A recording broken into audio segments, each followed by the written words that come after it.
चुका है, इसमें आप खुद को कहाँ देख रहे हैं? हम बिहार में बदलाव देख रहे हैं और जितने स्वयंभू एनालिस्ट और पत्रकार एनालिस्ट हैं जो कि बता रहे थे कि उनको पता है कि बिहार में क्या होने जा रहा है, उनको जमीन पर आते हुए दिख रहे हैं। क्योंकि किसी ने ये नहीं बताया, किसी ने प्रेडिक्ट नहीं किया कि बिहार में देश के राजनीतिक इतिहास का मतलब बिहार के राजनीतिक इतिहास में सबसे ज्यादा वोट होने जा रहा है। और इतनी बड़ी संख्या में जो पोलिंग हुई है, ये दिखाता है कि बिहार में बदलाव बिल्कुल होने जा रहा है निश्चित तौर पर। और बिहार में इस बार चुनाव में महिला एक्स फैक्टर नहीं है, बिहार का युवा एक्स फैक्टर है, बिहार का प्रवासी मजदूर एक्स फैक्टर है। क्योंकि वो अपने घर की महिला को बता रहा है कि वोट इस बार किसको देना है। 10,000 रुपए के लालच में अगले 5 साल का भविष्य नहीं बेचना है। तो नीतीश कुमार का ये दाव उल्टा पड़ने वाला है, क्योंकि लोग पैसा तो लिए हैं लेकिन उनके कहने पर वोट नहीं देंगे। ये फर्क आप समझिए। पहले के चुनाव में ये लोग छठ मनाकर चले जाते थे, फिर महिला अपने हिसाब से वोट करती थी। इस बार ये मजदूर, ये युवा साथी घर में बैठे हुए हैं और वो न सिर्फ अपना वोट कर रहे हैं बल्कि अपने परिवार की महिलाओं से भी वैसे ही वोट करा रहे हैं, अपने घर वालों से वैसे वोट करा रहे हैं जो उनको उचित लगता है। तो इसलिए बिहार के इस बार के चुनाव का एक्स फैक्टर युवा है, बिहार के चुनाव का एक्स फैक्टर प्रवासी मजदूर है।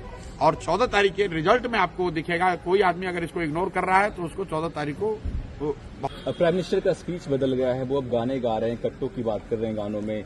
वो आरजेडी को कहीं न कहीं घेर रहे हैं। तो वो घेर नहीं रहे, आरजेडी का डर दिखाकर वोट ले रहे हैं, क्योंकि अपने पास कहने के लिए कुछ नहीं है। तो पीछे कई दशकों से जो एनडीए है, भाजपा है, नीतीश भाजपा है, ये लोग का सबसे बेहतर वोट लेने का तरीका रहा है कि लालू जी का डर दिखाओ, जंगल राज का डर दिखाओ और वोट ले लो, ताकि लोग ये कहें कि भाई काम हुआ न हुआ हो, कम से कम जंगल राज तो वापस नहीं आना चाहिए। लेकिन इस बार वो स्थिति बदली हुई है। प्राइम मिनिस्टर ये जो कह रहे हैं वो शायद उनको जमीनी हकीकत इतना पता नहीं चल रहा है।